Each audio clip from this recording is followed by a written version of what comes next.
જમ્મુ કાશ્મીરમાં આતંકી હુમલાનો વિરોધ થઈ રહ્યો છે। આતંકી હુમલાને લઈને યુવાનોમાં ભારે આક્રોશ છે। આતંકી વિરુદ્ધ કડક કાર્યવાહીની માંગ કરવામાં આવી। આતંકીઓ દેશમાં ન ઘૂસી શકે તેવી કાર્યવાહી કરો તેવું યુવાનો કહેતા જોવા મળ્યા। લોકલના સપોર્ટ વગર આ શક્ય નથી તેવું પણ યુવાનોએ કહ્યું છે। કાશ્મીરની અંદર જે આક્રોશ થયો છે ખરેખર ભારત માટે બહુ એ છે અને પાકિસ્તાન વગેરે જે લોકો આતંકી ફેલાવી રહ્યા છે અને ખૂબ જ દુઃખદ ઘટના છે આ અને અમે લોકો વખોડીએ છીએ અને આ પ્રમાણે ન થવું જોઈએ અને ભારતે પણ એ પ્રમાણે બદલો લેવો જોઈએ એ અમારા લોકોનો આક્રોશ છે બધાનો જનમાનસનો એ પ્રમાણે થવું જોઈએ પ્લસ આ જે છે 26 લોકો મરી ગયા છે એ લોકોના પરિવારને ન્યાય મળવો જોઈએ। મારી દ્રષ્ટિએ તો મર્યા પછીની સહાય તો ખોટી વાત છે।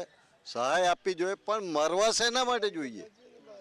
આપણા દેશની અંદર આપણું રાજ્ય હોય અને આપણી ઉપર હુમલો થાય અને મારી નાખવામાં આવે વિદેશીઓ જે આપણે ત્યાં ઘૂસે છે આતંકવાદીઓ બરાબર છે તો આપણું એવું પહેલાં એ રાજકારણ હતું કે જે નેગેટિવિટીને સપોર્ટ કરતો હતો આતંકવાદીઓને સપોર્ટ કરતો। અત્યારે તો આપણી જે સરકાર છે એ ટોટલી હિન્દુવાદ ઉપર છે અને હિન્દુઓના રક્ષણ માટે જ છે। તો એવું કોઈ સ્ટેપ લો જે પણ લેવું પડે એ કોઈ પણ શંકા કે એલા વગર કે ભાઈ આ લોકોની ફાટવી જોઈએ આપણા દેશની અંદર ઘૂસતા જ એની ફાટવી જોઈએ અને ઘૂસતા પહેલાં જ એનો અંત લાવવો જોઈએ। આમાં ચલાવી ના લેવાય। કોઈ માણસ મરે એના ઘરવાળાને ખબર પડે કે ઘરનો માણસ જાય ત્યારે શું થતું હોય છે એટલે મર્યા પછીની સહાય હું नहीं मानतो मरवो જ ना જોઈએ એ પહેલાં આ બધું ખતમ કરવું જોઈએ। टारगेट तो हुए हैं लेकिन सबसे पहले मैं बताऊं ये तभी हो रहा है कि जब भी वहाँ मुस्लिम कम्युनिटी भूलना नहीं चाहिए लेकिन मुस्लिम कम्युनिटी उनको साथ देती है ज़रूर से। ये जब भी जो 2 या 4 आतंकवाद छुपे हुए थे ज़रूर इतने महीनों से वहीं के वहीं छुपे हुए थे उन लोगों ने उनको हेल्प की है तभी ये बाहर आके एकदम से अटैक किया है। यानी इसमें क्या है कि देखो जहाँ जैसे हिंदू बस्ती है और मुस्लिम बस्ती जो है अभी शांत है क्यों कि जानते हैं कि मोदी गवर्नमेंट है इसलिए नहीं हमको भाईचारे से रहना चाहिए शायद ऐसी मेंटेलिटी उनकी कन्वर्ट हुई है। मैं ऐसा कहता हूँ इंडिया में से एक आधे% भी लोग उधर शिफ्ट हो जाए ना तो कितनी पॉपुलेशन हो जाती है तो ये बैलेंस हो जाता है उनको ये करने की हिम्मत नहीं मिलेगी। साहब આપણે આઝાદ થયા લગભગ આટલા બધા વર્ષ થઈ ગયા અને આપણે દર 2-4-5 વર્ષે આવા હુમલાઓ થતા રહે છે। હું એમ કહું છું સરકારને કે ક્યાં સુધી આપણે આ સહન કરીશું? આપણે એને જડબડતોડ જવાબ આપવો જોઈએ। ખતમ જ કરવાનો એક જ ઇલાજ ખતમ કરો તો શાંતિ થશે બાકી નહીં। બાકી વાતો કરતા રહેવાની કોઈ અર્થ નહીં। કોઈ બી વાતો કરે એનો અર્થ શું ભાઈ? એક જ વાત છે કે ખતમ કરો એટલે પૂરું થઈ જાય યાર બીજું શું મગજમારી। અને આપણે ખાલી 2 नंबर 1 नंबर करिए तो बेह जाओगे पाकिस्तान क्या है यार कुछ नहीं है। तुम 2 मिनट नहीं लगता इनसे पाकिस्तान को ख़त्म करना फिर काय को हम सहन करें यार क्यों?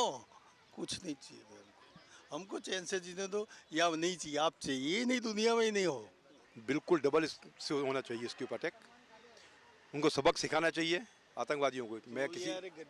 मैं किसी देश की बात नहीं कर रहा हूँ यहाँ पे आतंकवादियों का सफाया होना ज़रूरी है चाहे वो पाकिस्तान करे चाहे भारत करे।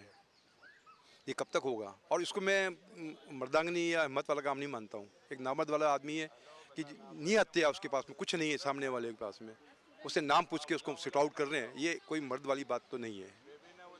मरने वालों को मेरी श्रद्धांजलि तो है क्या कर सकते हैं इसमें तो हाँ ये जरूर आतंकवादी का सफाया वर्ड से हो जाना चाहिए।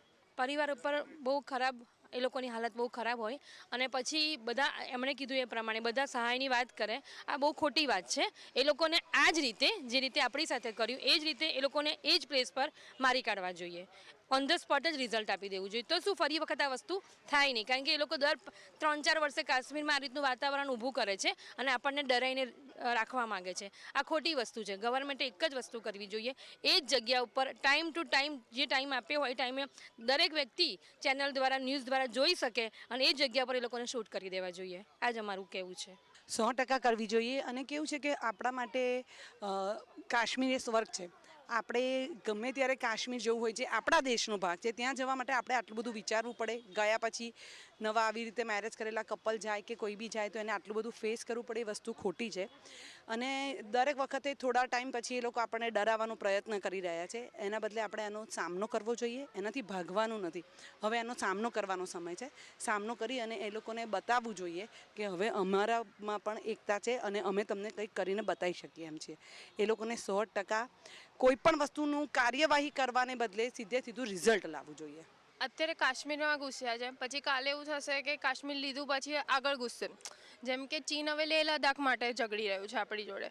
તો અગર અત્યારે રિઝલ્ટ નહીં મળે કોઈ વસ્તુનું, તો આ 3-4 વર્ષ બાદ કદાચ કોઈ એના માટે ઊભું બી નહીં થાય અને એની આગળ બી લોકો આવતા જશે, માંગતા જશે, એમ ભારત બી ડિવાઈડ થતું જશે. તો માનું છું કે હાલ ને હાલ એ વસ્તુનું રિઝલ્ટ લાવો કોઈ વસ્તુનું.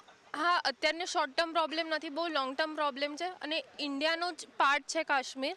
તો એ આપણો પાર્ટ છે, એ રીતે ટ્રીટ કરો અને ફ્રીલી લોકો જઈ શકે કોઈ બી ડર વગર. તો એ રીતે કાર્યવાહી કરવી જોઈએ.